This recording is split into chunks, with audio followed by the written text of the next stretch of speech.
27 রোজার আগে এই আমলটি 100 বার আপনি করবেন ইনশাআল্লাহ। আল্লাহ পাক রব্বুল আলামিন আপনার জন্য ভাগ্য খুলে দিবেন, ওপেন করে দিবেন।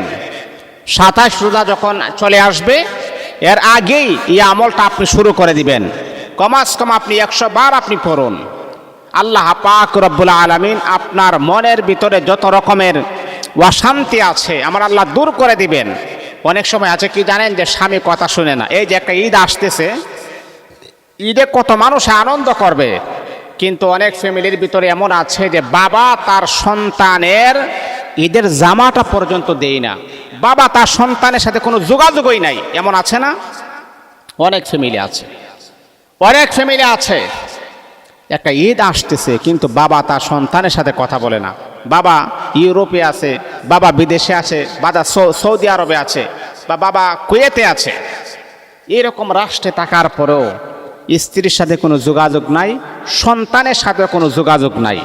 একটা ঈদ আসতেছে, কত সন্তানেরা আনন্দ করতেছে, বাবার সাথে ফুর্তি করতেছে। বাবা সন্তানকে বলতেছে, বাবা তোমাকে কি দিব, আব্বু আমাকে এটা দিতে হবে, সেটা দিতে হবে। কি একটা আনন্দ! বাবার সাথে সন্তানে কথা বলতেছে, সন্তান বাবার সাথে কথা বলতেছে, কেমন একটা আনন্দ চলতেছে। কিন্তু অনেক ফ্যামিলিতে আছে আনন্দ থাকবে দূরের কথা, কান্নার জোয়ার চলতেছে। মা কি করবেন? মা তো একেবারে অসহায়ত্ব, না পারে কোনো চাকরি করতে, না পারে কোনো বাহিরে বের হইতে, না পারে ইনকামের সোর্স বাহির করতে। তখন মা সন্তানগুলা ঘুমিয়ে যায়। মা রাতের বেলা ঘুমাই না, চোখ ভিজিয়ে ভিজিয়ে বালিশ ভিজিয়ে ফেলে কান্না করতে করতে। মা এখন টেনশনে পড়ে আছে, হারে আমার 2টা সন্তান, ছেলে মেয়ে। ছেলেগুলা মেয়ে এক একজনে 7,000 8,000 টাকা দিয়ে জামা নিয়ে আসছে, আর আমার সন্তানগুলা 500 টাকা দিয়ে জামা পরার মতো কোনো এবিলিটি নাই। আরে আমার তো আর বেশি টাকার কথা, আমার স্বামী তো ইউরোপে আছে, কিন্তু আমার কোনো খোঁজ খবর নেই না, সন্তানের কোনো ভরণ পোষণ দেই না। এ বন্ধু আমার, এই যে আনন্দের একটা ঈদ যখন আসে, প্রত্যেকটা মানুষের জন্য আনন্দ আসে না।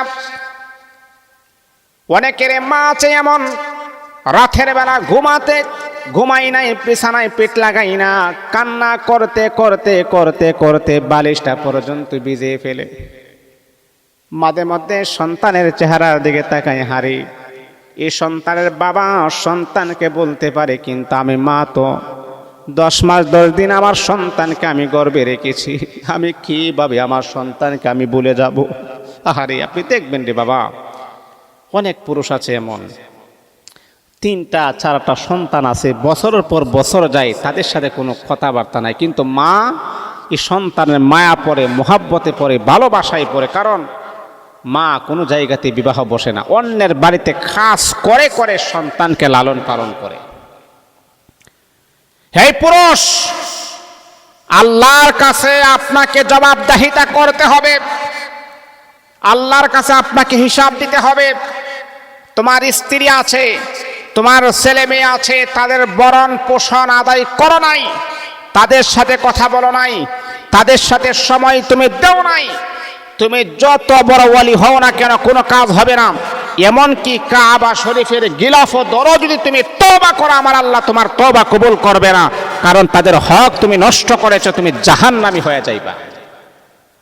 সাবধান করে দিলাম, নিজের ফ্যামিলি ছাড়া অন্য কোনো নারীর প্রতি আসক্ত হওয়া যাবে না।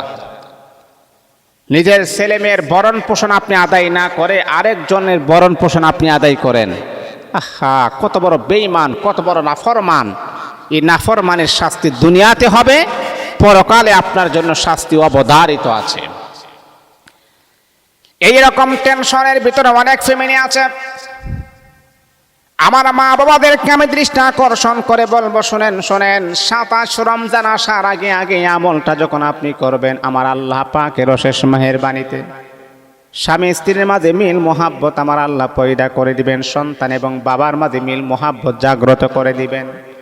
মা আমার, বন্ধুরা আমার, বড় মোহাব্বতের সাথে আমলটা করবেন। আল্লাহ পাকের উপরে পরিপূর্ণ আস্থা, আল্লাহ পাকের উপরে পরিপূর্ণ ভরসা নিয়ে আপনি আমলটা করবেন। আমলটা হলো আপনি 11 বার দুরূদ ইব্রাহিম আপনি পড়বেন, সকালে আমলটা করবেন, অথবা এশারের পরে আপনি আমলটা নিয়মিতভাবে করবেন। সকালে ফজরের পরে আমলটা করবেন, অথবা এশারের পরে, বা এশারের পরে যদি সুযোগ না পান তাহলে সাহারির সময় যখন আপনি ঘুম থেকে যখন জাগ্রত হবেন তখন মা এই আমলটা আপনি করবেন। 11 বার আপনি দরুদ শরীফ পড়বেন, আল্লাহুম্মা সাল্লি আলা মুহাম্মাদিন ওয়া আলা আলি মুহাম্মাদ কামা সাল্লাইতা আলা ইব্রাহিম ওয়া আলা আলি ইব্রাহিম ইন্নাকা হামিদুম মাজিদ। আল্লাহুম্মা বারিক আলা মুহাম্মাদিন ওয়া আলা আলি মুহাম্মাদ কামা বারাকতা আলা ইব্রাহিম ওয়া আলা আলি ইব্রাহিম ইন্নাকা হামিদুম মাজিদ। একবার, দুইবার, তিনবার এমন করে করে আপনি 11 বার আপনি দুরূদ শরীফ পড়বেন, 11 বার ইস্তিগফার পড়বেন। আস্তাগফিরুল্লাহ রাব্বি মিন কুল্লি যামবি ওয়া আতুবু ইলাইহি লা হাওলা ওয়ালা কুওয়াতা ইল্লা বিল্লাহিল আলিয়্যিল আযীম।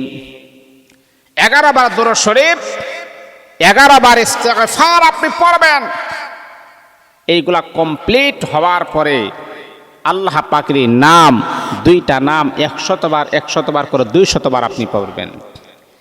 ইয়া মালিক ইয়া মালিক ইয়া মালিক ইয়া মালিক ইয়া মালিক ইয়া মালিক, এইভাবে 100 বার পড়বেন। ইয়া খাবীরু ইয়া খাবীরু ইয়া খাবীরু, এইভাবে 100 বার আল্লাহ পাকের 2টা নাম 200 বার আপনি পড়বেন। পড়ার পরে আবারও ইস্তিগফার 3 বার, দুরূদ শরীফ 3 বার পরে মালিকের কাছে 2টা হাত বাড়াইয়া দোয়া করবেন।